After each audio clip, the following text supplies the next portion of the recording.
Hello, I'm here to do a close read of Annihilation, which I've taken a couple of passages to read about when the narrator was specifically contemplating the idea of death, because this theme was brought up a lot in this novel about, the death of like several characters and of her husband, people close to her, not close to her, um I'll get into that. But there's just a way that she deals with it that is like the way that she's coping in this story that is interesting to me, because she is defining herself as a biologist, and I feel like even if she hadn't gone to Area X, she lives up to that name a lot in her life prior to Area X. So one of the first passages that I looked at was on page 46. Yeah, it's not marked on here, but it's on page 46.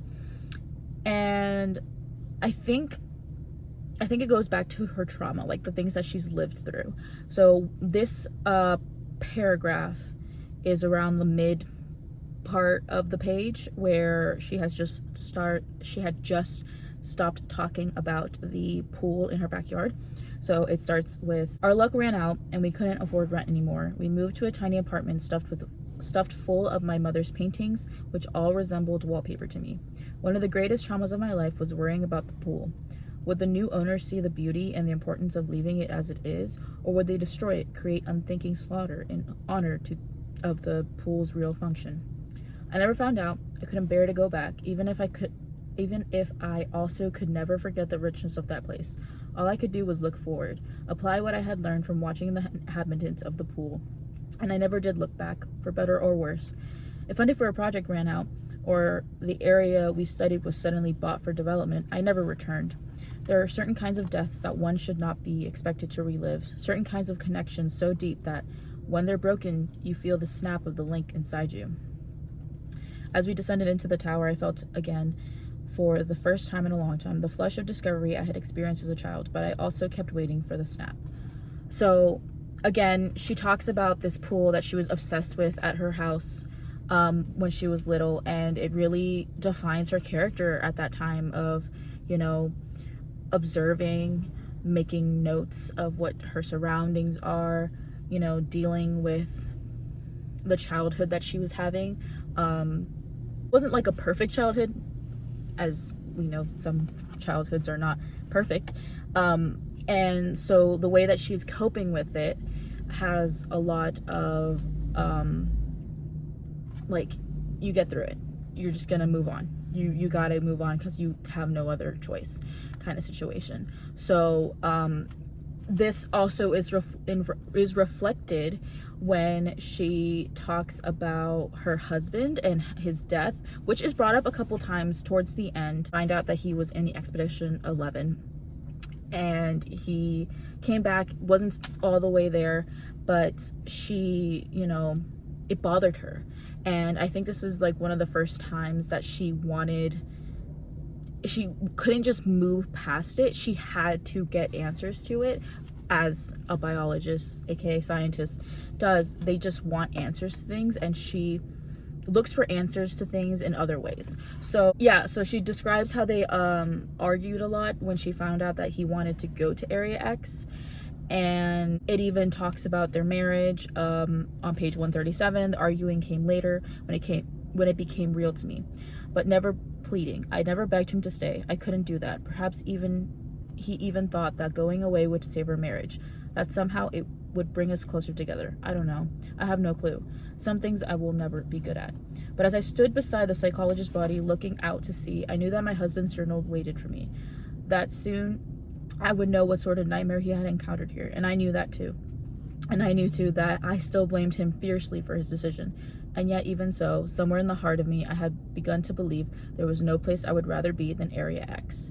So I feel like she felt so hopeless after her husband passed that she had no other choice. She was like, okay, well, I mean, all the answers, I'm having this longing for answers, and it's at Area X, this place where it took her husband, and in some ways at this point is transforming her. And it's something that I just couldn't stop thinking about while I was reading it, of how like she wanted answers and things that, you know, people were seeing but like not seeing all the time, which goes back into that psychological aspect of the novel, where she wasn't under hypnosis for the entire novel because she had been exposed to those spores, and that's giving another element to her character of not falling for what's real right in that second. And I'm relating this to my current lesson I'm teaching the kids, right? Not believing the first thing that is given to you because it can be easily manipulated, such as the way that the psychologist spoke to them, and her experiencing like firsthand how that hypnosis was not the way that they first thought. Like, oh, they're just, you know, trying to get us across the border so it's like easier on the mind. But it's not just that. It's more than that. It's more deeper, darker secrets, which very badly affected her. She even talked about how it affected her negatively, how she never wanted to be hypnotized, and how it makes her feel terrible for the people that were hypnotized before her, such as her husband, and applying that to her theories of how it affected the people in the past expeditions, and how, and it's not completely confirmed, but how hopeless and dreaded these expeditions are getting, because more and more people are dying or missing and such, and this pile of journals are getting bigger. And it's like, are there answers getting answered? Are there questions getting answered? The government's, obviously, the southern reach, right? Sorry. So I just think it adds a lot to her character, thinking about death, asking these questions, and I feel like it didn't come to a surprise to me that everyone around her died. And there was different ways that she coped with those as well. With the anthropologist, she was the one who was able to inspect the body, right? When the psychologist passed, she was the one who was inspecting her body with the spores, not the spores, the infection of the wound, right? So there was a lot of that. There was a lot of detail in these deaths, a lot of detail in the inspection. The surveyor, once they had the surveyor's death, she talked about how it was her first kill, like she had never killed someone before. So in some ways it's like transformative, the ways that she has to inspect these deaths, the death of, you know, her pool, to, you know, like she just left it, she's like, okay, I'm not gonna inspect it, and then it goes to, I'm the one who caused the death, and now I'm dealing with the consequences. Hi, so I'm inserting this in the middle of me talking about her her character, which she is coping in a certain way, like her interactions with people. As I said, she's more of an observer and takes notes, and would much rather leave herself out of the actual interaction with others. And I wanted to say species, but what I'm sorry, that just made me laugh a little bit, just because, you know, she is a biologist, and like I said, I do think that she lives up to that name in many ways. And I found this passage, which I wanted to insert, about page 105, where she was staring down at what she found at the lighthouse. So she said, "No, what had me gasping for breath, what it felt like a punch in the stomach as I dropped to my knees, was a huge mound that dominated the space, a kind of insane Maiden. I was looking at a pile of papers with hundreds of journals on top of it, just like the ones we had been issued to record our observations of Area X, each with a job title written on the front, each, as it turned out, filled with writing. Many, many more than could possibly have been filed by only 12 expeditions. Can you really imagine what it's like for those first moments peering down on that dark space, seeing that? Perhaps you can, perhaps you're staring at it now." When I first read that part, I was making the assumption that the biologist was treating us, the audience, as if we're reading her journals for the first time. And that felt like kind of like a fourth wall break. But it reaffirms that idea that she is very self-aware, and like being faced with that mound of journals and papers of all these other people, like, yes, their names were left out of the journals, however, it felt like too much for her. It was overwhelming because, like I said, she's not one to interact with these people, this I don't say species again, but you know what I mean. She's not interacting with the actual things that they're observing. She's more of like taking note, and unfortunately she's gotten to the point where she's so involved she has to look at the journals, she has to read what her husband wrote, right? So I even got to the point in page 109. It's so on page 109, she goes on to say, when she was living before her husband, she went to these bars while she was doing some field work. She said, I enjoyed bars, but not for the same reasons as my husband. I love the late night slow burn of being out, my mind turning over the same problem, some piece of data, while able to appear sociable, but still existing apart. He worried too much about me, though, and my need for solitude ate at his enjoyment of talking friends who were mostly from the hospital. She goes on to say that he would call her ghost bird, which is an interesting term to say because it's like she was being a specimen, right? Like she was being one of those people that she's observing, or animals or like organisms that she's observing, right?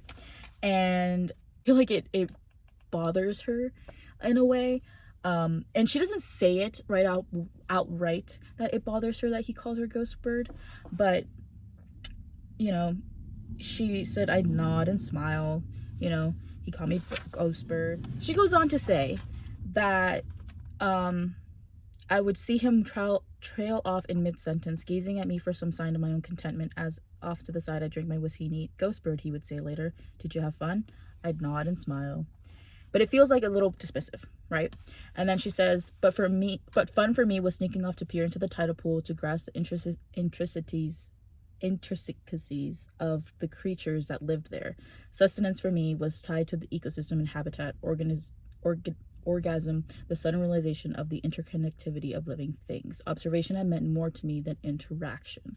So outright she says, I'd rather not interact, I'd rather observe. And I took this as more reaffirming of her, just like the scenes where she has to, and I'm going to speak about this afterwards, observe and find out why these people died, how they died. It gets too overwhelming and a very emotional state for her.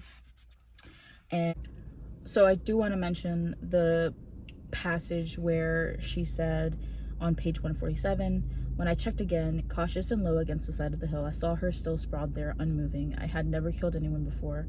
I was not sure, given the logic of this place, that I had truly killed someone now. At least, this is what I told myself to control my shakes, because behind it all, I kept thinking that I could not have tried to reason with her a little longer, or not taken the shot and escaped into the wilderness. So she could have, And their situation where she was feeling compelled to act, and it takes her out of her comfort zone. And I think this is one of the ways in which she is changed in the novel. And I think I've rambled that part even after this part. Having to interact with the people that died, and she got to know even the most surface level, not even knowing their names, is tough on her. And it really gets to her. And it doesn't say it outright, but it does get to her, because she is up to the point where she killed someone, and she has to now read her husband's journal, and it gets too much, I think,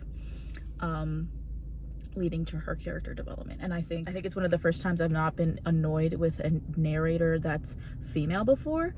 But yeah, it was an interesting read. I want to point out that the fact that they don't say their names, even at the beginning, she even said that she was completely fine with that. She was like, you know what? it's fine. Like, I don't need them to know my name and whatever. She's so used to that, not getting personal, interacting kind of thing.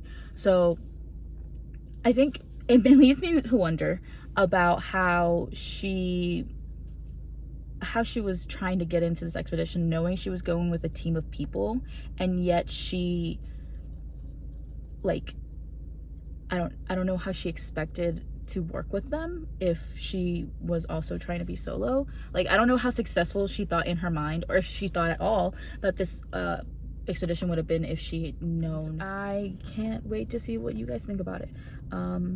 Yeah, I'm pretty sure that's all I got ranting wise. I don't want to get into a long spiel, but all right, thank you for watching my close read.